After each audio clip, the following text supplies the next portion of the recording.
Well, we are on day 3 of our Harry Potter and the Sorcerer's Stone. It's a perfect day for a good book. It's kind of rainy and dreary outside. So we want to pick up where we left off. The last time we were reading, Harry was finally going to get to go on an excursion to the zoo. It's Dudley's birthday, and this is kind of a special thing for Harry because he never gets to go anywhere. And they normally leave him with Miss Fig, and she is unable to care for him this afternoon. So he's kind of excited about getting to go and do something. So that being said, we're going to pick up with our story. But today, nothing was going to go wrong. It was even worth being with Dudley and Piers to be spending the day somewhere that wasn't school. His cupboard, or Mrs. Fig's cabbage-smelling living room. While he drove, Uncle Vernon complained to Aunt Petunia. He liked to complain about things, people at work, Harry, the council, Harry, the bank, and Harry were just a few of his favorite subjects. This morning it was motorbikes. Roaring along like maniacs, the young hoodlums, he said as a motorbike overtook them. Well, I had a dream about a motorbike, said Harry, remembering suddenly. It was flying. Uncle Vernon nearly crashed into the car in front. Well, he turned right around in his seat and yelled at Harry, his fist like a gigantic beetroot with a mustache. Motorbikes don't fly. Well, Dudley and Piers sniggered. Well, I know they don't, said Harry. It was only a dream. But he wished he hadn't said anything. If there was one thing the Dursleys hated even more than his asking questions, it was his talking about anything acting in a way it shouldn't. No matter if it was in a dream or even a cartoon. They seemed to think he might get dangerous ideas. It was a very sunny Saturday, and the zoo was crowded with families. The Dursleys bought Dudley and Piers large chocolate ice creams at the entrance, and then, because the smiley lady in the van hadn't asked Harry what he wanted before they could hurry him away, they bought him a cheap lemon ice lolly.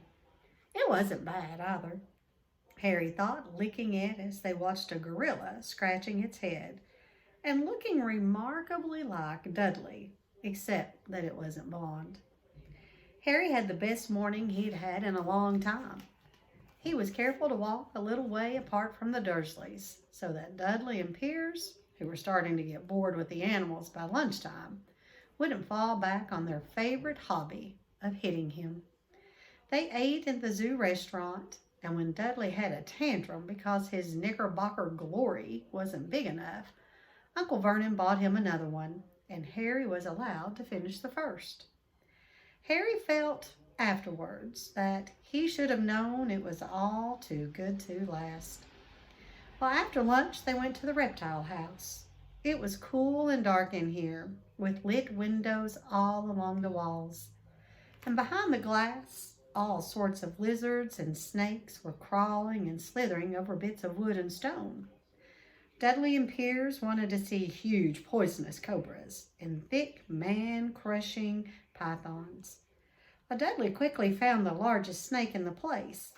It could have wrapped its body twice around Uncle Vernon's car and crushed it into a dustbin. But at the moment, it didn't look in the mood. In fact, it was fast asleep. Well, Dudley stood with his nose pressed against the glass, staring at the glistening brown coils. "Make it move," he whined at his father. And Uncle Vernon tapped on the glass, but the snake didn't budge. "Do it again," Dudley ordered. And Uncle Vernon rapped the glass smartly with his knuckles, but the snake just snoozed on. "This is boring," moaned Dudley, and he shuffled away. Well, Harry moved in front of the tank and looked intently at the snake. He wouldn't have been surprised if it had died of boredom itself. No company except stupid people drumming their fingers on the glass, trying to disturb it all day long. It was worse than having a cupboard as a bedroom, where the only visitor was Aunt Petunia, hammering on the door to wake you up. Well, at least he got to visit the rest of the house. Well, the snake suddenly opened its beady eyes. Slowly, very slowly, it raised its head until its eyes were on a level with Harry. It winked. I told you on last week that I really like this book because of the illustrations. So here's the snake looking at Harry. His nose all pressed up against the glass. Well, Harry stared. Then he looked quickly around to see if anyone was watching. They weren't. And he looked back at the snake and winked too. Well, the snake jerked its head toward Uncle Vernon and Dudley and then raised its eyes to the ceiling. It gave Harry a look that said quite plainly, "I get that all the time." "I know," Harry murmured through the glass, though he wasn't sure the snake could hear him. "It must be really annoying." And the snake nodded vigorously. "Where do you come from, anyway?" Harry asked. And the snake jabbed its tail at a little sign next to the glass, and Harry peered at it. "Boa constrictor, Brazil." "Was it nice there?" And the boa constrictor jabbed its tail at the sign again, and Harry read on. "This specimen was bred in the zoo." "Oh, I see. So you've never been to Brazil?" And as the snake shook its head, a deafening shout behind Harry made both of them jump. "Dudley! Mr. Dursley, come and look at this snake. You won't believe what it's doing." But Dudley came waddling toward them as fast as he could. "Out of the way, you," he said, punching Harry in the ribs. Well, caught by surprise, Harry fell hard on the concrete floor. What came next happened so fast no one saw how it happened. 1 second, Piers and Dudley were leaning right up close to the glass. The next, they had leapt back with howls of horror. Harry sat up and gasped. The glass front of the boa constrictor's tank had vanished. The great snake was uncoiling itself, rapidly slithering out onto the floor. People throughout the reptile house screamed and started running for the exits. As the snake slid swiftly past him, Harry could have sworn a low hissing voice said, "Brazil, here I come. Thanks, amigo." Well, the keeper of the reptile house was in shock. "But the glass," he kept saying. "Where did the glass go?" The zoo director himself made Aunt Petunia a cup of strong sweet tea while he apologized over and over again. Piers and Dudley could only gibber. As far as Harry had seen, the snake hadn't done anything except snap playfully at their heels as it passed. But by the time they were all back in Uncle Vernon's car, Dudley was telling them how it had nearly bitten off his leg, while Piers was swearing it had tried to squeeze him to death. But worst of all, for Harry at least, was Piers calming down enough to say, "Harry was talking to it, weren't you, Harry?" Uncle Vernon waited until Piers was safely out of the house before starting on Harry. He was so angry he could hardly speak, and he managed to say, "Go, cupboard, stay, no meals," before he collapsed into a chair, and Aunt Petunia had to run and get him a large brandy. Well, Harry lay in his dark cupboard much later, wishing he had a watch. He didn't know what time it was, and he couldn't be sure the Dursleys were asleep yet. Until they were, he couldn't risk sneaking to the kitchen for some food. He'd lived with the Dursleys almost 10 years. 10 miserable years. As long as he could remember. Ever since he'd been a baby and his parents had died in that car crash. He couldn't remember being in the car when his parents had died. Sometimes, when he strained his memory during long hours in his cupboard, he came up with a strange vision, a blinding flash of green light and a burning pain on his forehead. This, he supposed, was the crash, though he couldn't imagine where all the green light came from. He couldn't remember his parents at all. His aunt and uncle never spoke about them, and of course, he was forbidden to ask questions. There were no photographs of them in the house. When he had been younger, Harry had dreamed and dreamed of some unknown relation coming to take him away, but it had never happened. The Dursleys were his only family, yet sometimes he thought, or maybe hoped, that strangers in the street seemed to know him. Very strange strangers they were, too. A tiny man in a violet top hat had bowed to him once while out shopping with Aunt Petunia and Dudley. After asking Harry furiously if he knew the man, Aunt Petunia had rushed him out of the shop without buying anything. And a wild-looking old woman dressed all in green had waved merrily at him once on a bus. A bald man in a very long purple coat had actually shaken his hand on the street the other day and then walked away without a word. The weirdest thing about all these people was the way they seemed to vanish the second Harry tried to get a closer look. At school, Harry had no one. Everybody knew that Dudley's gang hated that odd Harry Potter and his baggy old clothes and broken glasses. And nobody liked to disagree with Dudley's gang. Chapter 3. The Letters from No One.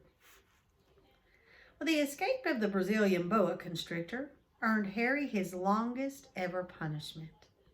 By the time he was allowed out of his cupboard again, the summer holidays had started, and Dudley had already broken his new Cine camera, crashed his remote control airplane, and, first time on his racing bike, knocked down old Miss Fig as she crossed Privet Drive on her crutches. Harry was glad school was over, but there was no escaping Dudley's gang, who visited the house every single day. Piers, Dennis, Malcolm, and Gordon were all big and stupid, but as Dudley was the biggest and stupidest of the lot, he was the leader. The rest of them were all quite happy to join in Dudley's favorite sport, Harry hunting. This was why Harry spent as much time as possible out of the house, wandering around and thinking about the end of the holidays, where he could see a tiny ray of hope. When September came, he would be going off to secondary school, and for the first time in his life, he wouldn't be with Dudley. Dudley had a place at Uncle Vernon's old school, Smeltings. Piers Polkus was going there too, and Harry, on the other hand, was going to Stonewall High, the local comprehensive. Dudley thought this was very funny. They stuffed people's heads down the toilet first day at Stonewall, he told Harry. Want to come upstairs and practice?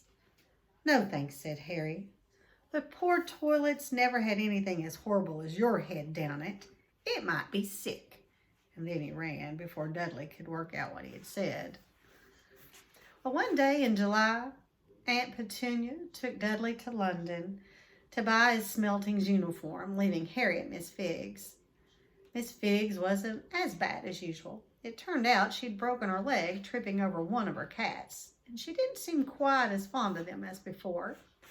But she let Harry watch television and gave him a bit of chocolate cake that tasted as though she'd had it for several years. Well, that evening, Dudley paraded around the living room for the family in his brand new uniform. Smeltings boys wore maroon tailcoats, orange knickerbockers, and flat straw hats called boaters. They also carried knobbly sticks, used for hitting each other while the teachers weren't looking. This was supposed to be good training for later life. As he looked at Dudley in his new knickerbockers, Uncle Vernon said gruffly that it was the proudest moment of his life.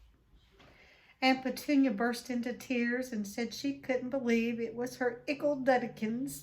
He looked so handsome and grown up. Harry didn't trust himself to speak. He thought 2 of his ribs might already have cracked from trying not to laugh.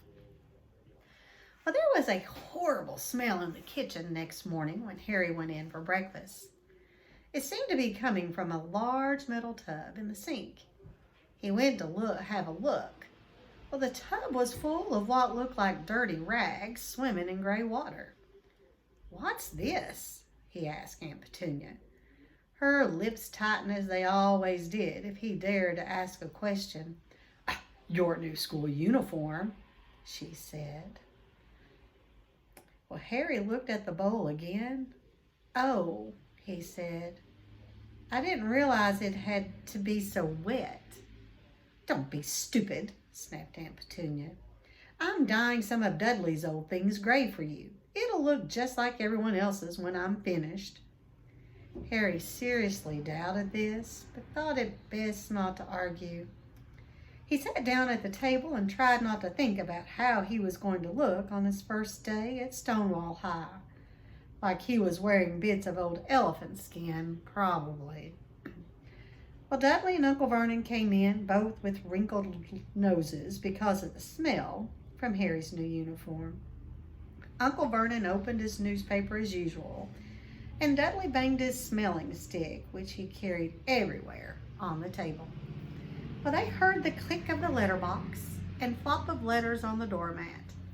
"Get the post, Dudley," said Uncle Vernon from behind his paper. "Make Harry get it." "Get the post, Harry." "Make Dudley get it." "Poke him with your smelting stick, Dudley." Well, Harry dodged the smelting stick and went to get the post. 3 things lay on the doormat.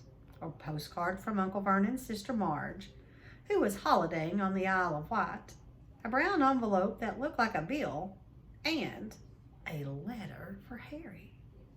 Well, Harry picked it up and stared at it, his heart twanging like a giant elastic band. No one ever in his whole life had written to him. Well, who would? He had no friends, no other relatives. He didn't belong to the library, so he never even got rude notes asking for books back. Yet here it was, a letter addressed so plainly there could be no mistake. Mr. H. Potter, The Cupboard Under the Stairs, 4 Privet Drive, Little Winging, Surrey. The envelope was thick and heavy and made of yellowish parchment, and the address was written in emerald green ink. There was no stamp.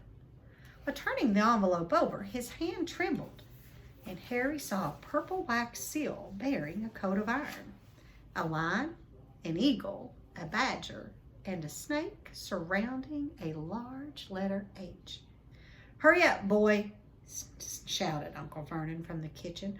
"What are you doing? Checking for letter bombs?" He chuckled at his own joke. Well, Harry went back to the kitchen, still staring at his letter. He handed Uncle Vernon the bill and the postcard, sat down, and slowly began to open the yellow envelope. Well, Uncle Vernon ripped open the bill, snorted in disgust, and flipped over the postcard. "Madge is ill," he informed Uncle Petunia. "Ate a funny whelk." "Dad," said Dudley suddenly. "Dad, Harry's got something." Harry was on the point of unfolding his letter, which was written on the same heavy parchment as the envelope, when it was jerked sharply out of his hand by Uncle Vernon. "That's mine," said Harry, trying to snatch it back. "Who'd be writing to you?" sneered Uncle Vernon, shaking the letter open with one hand and gesturing at it. His face went from red to green faster than a set of traffic lights, and it didn't stop there. Within seconds, it was the grayish white of old porridge. "Petunia," he gasped. Well, Dudley tried to grab the letter to read it, but Uncle Vernon held it high out of his reach, and Aunt Petunia took it curiously and read the first line. And for a moment, it looked as though she might faint. Well, she clutched her throat and made a choking noise. "Vernon, oh my goodness, Vernon!" But they stared at each other, seeming to have forgotten that Harry and Dudley were still in the room. Dudley wasn't used to being ignored, and he gave his father a sharp tap on the head with his smelting stick. "I want to read that letter," he said loudly. "I want to read it," said Harry furiously, "as it's mine." "Get out, both of you," croaked Uncle Vernon, stuffing the letter back inside its envelope. Harry didn't move. "I want my letter," he shouted. Let me see it, demanded Dudley. Out, roared Uncle Vernon, and he took both Harry and Dudley by the scruffs of their neck and threw them into the hall, slamming the kitchen door behind them. Well, Harry and Dudley promptly had a furious but silent fight over who would listen at the keyhole. Dudley won, so Harry, his glasses dangling from one ear, lay flat on his stomach to listen at the crack between door and floor. Vernon, Aunt Petunia was saying in a quivering voice, look at the address. How could they possibly know where he sleeps? You don't think they're watching the house? Watching, spying, might be following us, muttered Uncle Vernon wildly. But what should we do, Vernon? Should we write back? Tell them we don't want? And Harry could see Uncle Vernon's shiny black shoes pacing up and down the kitchen. No, he said finally. Nope, we'll ignore it. If they don't get an answer, yes, that's best. We won't do anything. But I'm not having one in the house, Petunia. Didn't we swear when we took him in we'd stamp out that dangerous nonsense? That evening, when he got back from work, Uncle Vernon did something he'd never done before. He visited Harry in his cupboard. Where's my letter? Said Harry the moment Uncle Vernon had squeezed through the door. And who's writing to me? No one. It was addressed to you by mistake, said Uncle Vernon shortly. I have burned it. It was not a mistake, said Harry angrily. It had my cupboard on it. Silence, yelled Uncle Vernon, and a couple of spiders fell from the ceiling. And he took a few breaths and then forced his face into a smile which looked quite painful. Yes, Harry. About this cupboard. Your aunt and I have been thinking you're really getting a bit big for it. We think it might be nice if you moved into Dudley's second bedroom. Why? Said Harry. Don't ask questions, snapped his uncle. Take this stuff upstairs now. Well, the Dursleys' house had 4 bedrooms, one for Uncle Vernon and Aunt Petunia, one for visitors, usually Uncle Vernon's sister Marge, one where Dudley slept, and one where Dudley kept all the toys and things that wouldn't fit into his first bedroom. It only took Harry one trip upstairs to move everything he owned for the cupboard to this room. And he sat down on the bed and stared around him. Nearly everything in here was broken. The month-old camera was lying on top of a small working tank Dudley had once driven over the next door's dog. In the corner was Dudley's first ever television set, which he'd put his foot through when his favorite program had been canceled.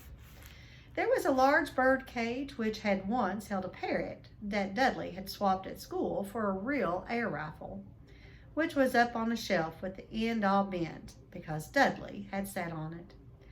Other shelves were full of books. They were the only things in the room that looked as though they'd never been touched. From downstairs came the sound of Dudley bawling at his mother. I don't want him in there. I need that room. Make him get out. Harry sighed and stretched out on the bed. Yesterday, he had given anything to be up here. Today, he'd rather be back in his cupboard with that letter than up here without it. Well, the next morning at breakfast, everyone was rather quiet. Dudley was in shock. He had screamed, whacked his father with his smelting stick, been sick on purpose, kicked his mother, and thrown his tortoise through the greenhouse roof, and he still didn't have his room back. Harry was thinking about this time yesterday and bitterly wishing he'd opened the letter in the hall. Uncle Vernon and Aunt Petunia kept looking at each other darkly. When the post arrived, Uncle Vernon, who seemed to be trying to be nice to Harry, made Dudley go and get it. They heard him banging things with his smelting stick all the way down the hall. Then he shouted, There's another one! Mr. H. Potter, the smallest bedroom, 4 Privet Drive. But with a strangled cry, Uncle Vernon leapt from his seat and ran down the hall, Harry right behind him. Uncle Vernon had to wrestle Dudley to the ground to get the letter from him, which was made difficult by the fact that Harry had grabbed Uncle Vernon around the neck from behind. And after a minute of confused fighting, in which everyone got hit a lot by the smelting stick, Uncle Vernon straightened up, gasping for breath, with Harry's letter clutched in his hand. "Go to your your bedroom," he wheezed at Harry. "Dudley, go. Just go." Well, Harry walked around and around his new room. Someone knew he had moved out of his cupboard, and they seemed to know he hadn't received his first letter. Surely that meant they would try again, and this time he'd make sure they didn't fail. He had a plan. The repaired alarm clock rang at 6 o'clock the next morning.